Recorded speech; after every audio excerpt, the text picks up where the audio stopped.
Hello. Okay, so we are starting a new investigation today. It's going to be fun. I love new investigations. It's just, I don't know, it's nice to move on to something new. We've done so much this year, starting off with learning about trees and leaves, and then moving into wood with a little bit of beaver mixed in there because when's a better time to learn about beavers than with wood? And we're still not done learning about beavers. And then today we are going to move on to paper. Now you might be saying, paper? What's so cool about paper? But actually, you would be surprised how cool paper is. And I bet you thought the same thing too when I gave you a bunch of blocks of wood. Like, what's so special about wood? And now you know so much about wood. For one, you know that wood is everywhere, that we use wood all the time, that it's super, super, super hard work to change wood and to make it look like all the things that we have it, right? We don't just take trees and plop them in our kitchens and say, here, that's a cabinet. No, we have to work with it a lot to make it into kitchen cabinets and doors for our homes and shelves for our books and tables for our dining rooms. It's a lot of work. And so that's why wood is so important to learn about because we use it so much and it's just everywhere. And that is the same thing from paper. Okay? Paper is just as amazing and we use it just as much, maybe even more than wood. You probably don't realize how many times a day you come into contact with some kind of paper. We don't even think about it. But do you know where paper comes from? Trees. Yeah, it comes from a material found in trees, and it's called. Hold on, I don't want to say the wrong word. I always sometimes add an extra syllable, so I don't want to do that. Okay, so yes, it is cellulose. Cellulose fibers. Okay, cellulose fibers that are found in wood. Now, how do you get those cellulose fibers out of wood? Good question. When you take wood, right?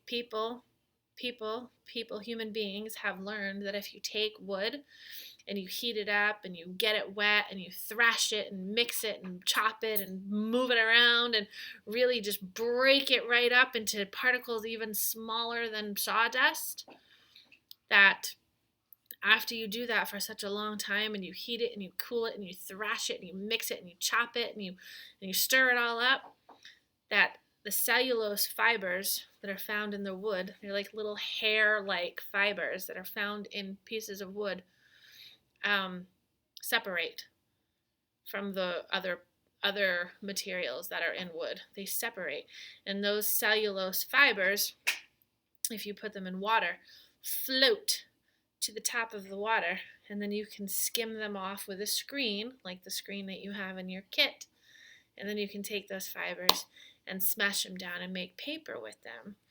And this is something that has been happening for thousands of years. And paper was first invented for people to write on, okay? So that way people didn't always have to remember things. And that way people didn't have to chisel all of their memories into rocks and stones, but they could actually take ink and write on something that would absorb the ink just enough so that way you could read it and keep your memories forever and ever. Okay? And keep stories and write stories and all that stuff. So paper was invented for people to write on, and now we use paper for so much more than just writing on. We hardly write on paper anymore. Now it's used for other things, but we still do write on it, but just not nearly as much as its first intent. So, what I want you to do today is I want you to gather your materials for today's lesson. You are going to need your This is Paper labels. You are also going to need the paper samples that I sent you in your kit. And then there are some samples that I did not send you in your kit, and I would like you to grab yourself. One of those things is facial tissue, right? So the tissue that you blow your nose with. If you do not have any tissues that you blow your nose with at home, you can use a square of toilet paper. It's basically the same thing. I would also like you to grab a piece of paper towel or napkin, and hopefully you have a piece of construction paper at home. So if you have those things, great. If you don't, that's still okay. Get what you can. Maybe you have different kind of paper at home, like tissue paper handy. That might work. Okay. So go ahead, and I want you to grab those samples that I sent you and the facial tissue paper towel or napkins and the construction paper. And don't forget you need your science notebook as well. All right. There we go. You are back. So today we are going to do the big thing that we do every single time we start learning about something new. We are going to observe. So what I want you to do first is, if you have a magnifying glass, this is completely optional. I didn't have magnifying glasses to send home, or else I would have. But if you have a magnifying glass, it would be so cool if you have observed your paper with a magnifying glass and really good lighting, because upon really close observation, you can actually see the cellulose fibers in many of these samples of paper. And also, if you don't have a magnifying glass, what you can do is take your smartphone and view the paper through the smartphone and zoom in really good on the paper, maybe even with the light on, the flashlight. And that is another way where you can see up close the cellulose fibers in the paper. So that's what I want you to do right now, is I want you to lay out all the papers in front of you and then take a couple minutes to closely observe each one. Talk to yourself about, yeah, this one is see-through, or this one's really thick and stiff, and this one's bendy, and talk about all the different kinds of paper, okay, with your parent, and then come back to me when you're done with that. Okay, so you have taken plenty of time, I hope, to observe all the paper, and hopefully you discussed and recorded your observations. I know I probably should have said that before, but we've been doing this a while now that you probably know that.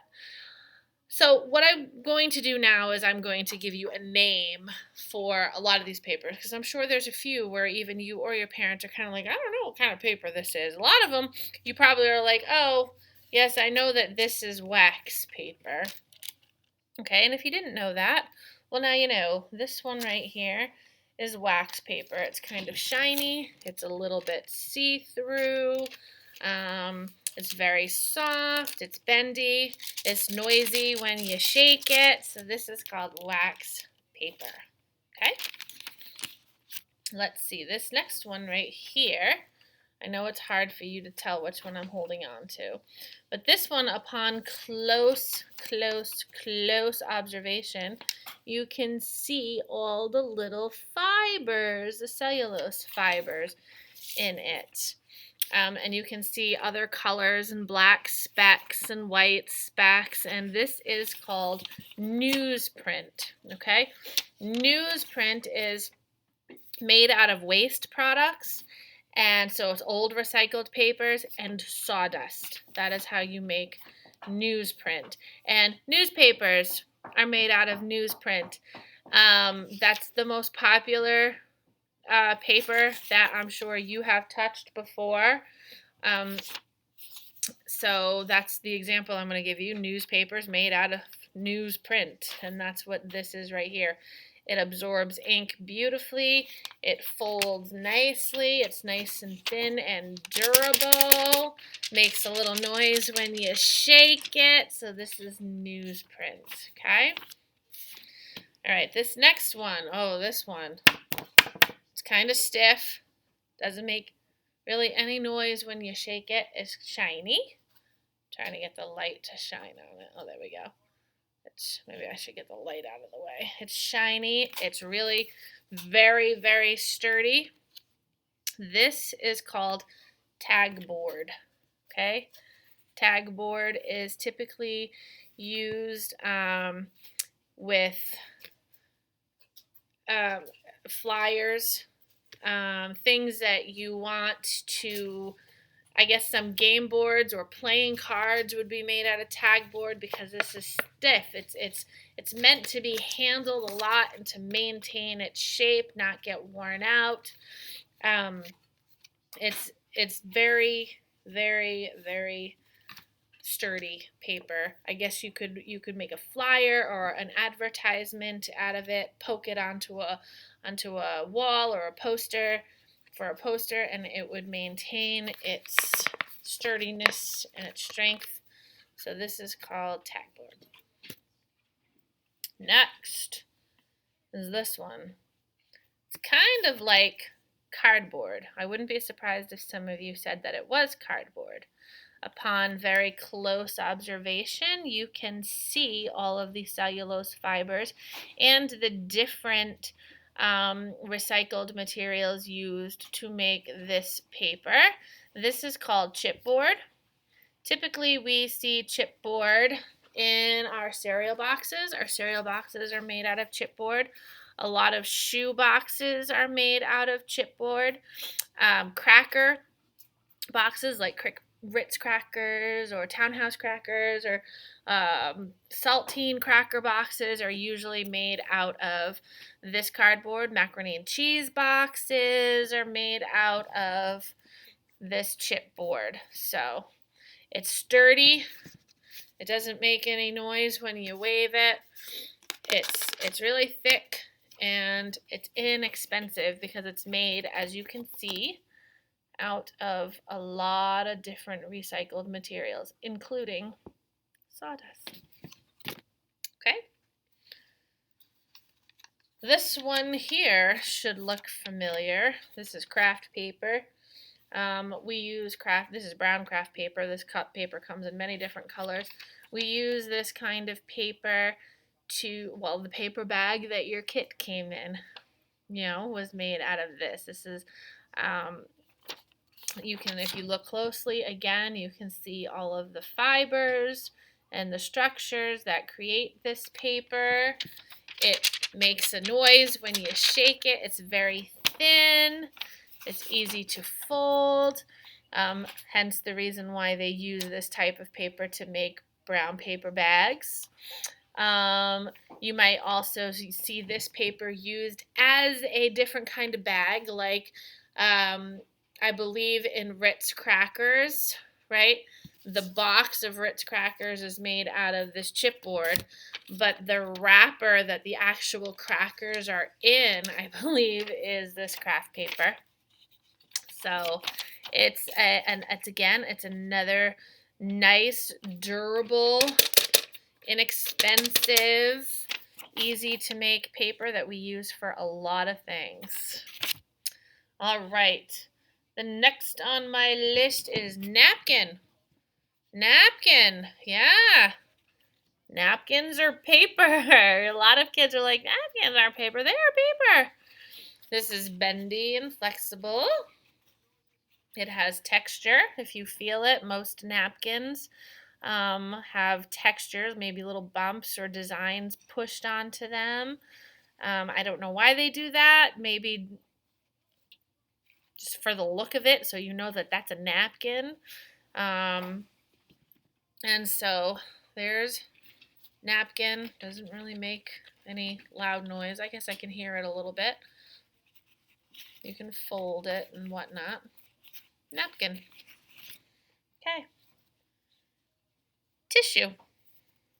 Yeah, the tissue that you would blow your nose with, or the toilet tissue. It's basically the same thing. All right? Tissue paper. Don't really have too much to say about it, except that if you look at it very closely, again, you can see some different fibers that are creating this tissue. It's not stiff. It falls right over when you try to hold it up. It's not very strong. I'm sure, oh, look it, I didn't even try. I could rip it very easy. I didn't even mean to do that. So it has some uses, but not too many uses. Construction paper. Construction paper. Okay, we use it all the time in school. It's not strong like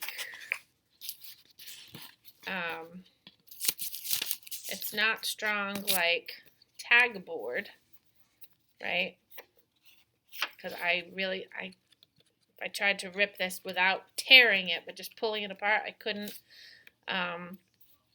But this is good paper for lots of things.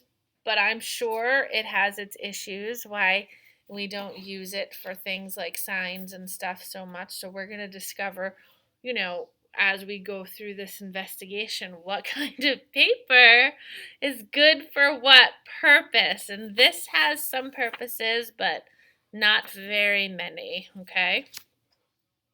All right, just a couple left. I'm sure you were wondering about these. Now I put these in there to show you that this is cardboard, okay?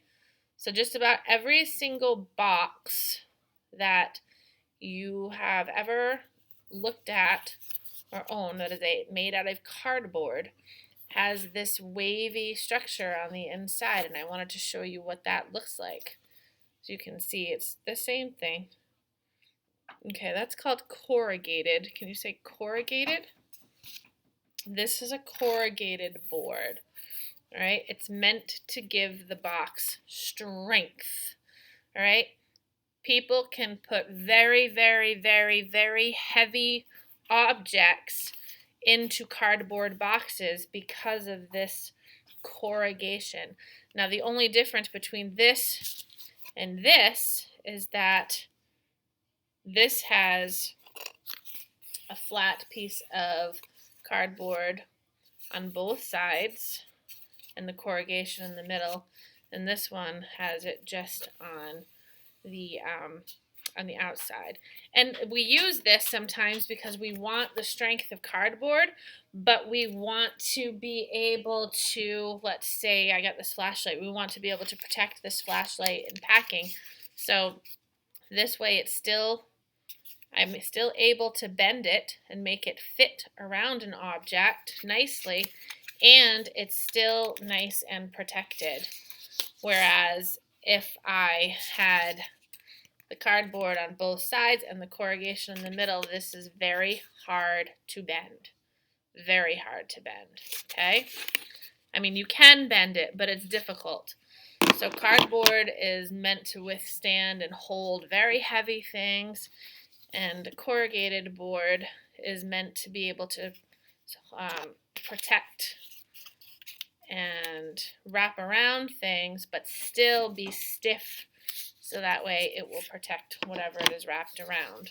It's flexible. See that word, flexible? Not flexible. It's kind of like paperback and hardcover, right? You got that paperback book that's flexible and the hardcover book that's not flexible. Okay? So that's corrugated board and cardboard. And last but not least is I have paper towel. Now my paper towel here is totally different than the paper towel that you have at your house. So, but I just wanted to show that this is the paper towel that we use here at school. It's horrible. I don't like it, but it's still paper towel. It's recycled.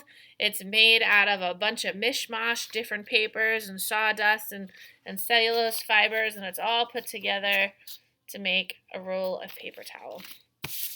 So now you have gone through all of those papers, and your head's probably about to explode because you probably didn't realize Yeesh, there really are that many different kinds of paper in the world, aren't there? And I didn't even tell you most of them.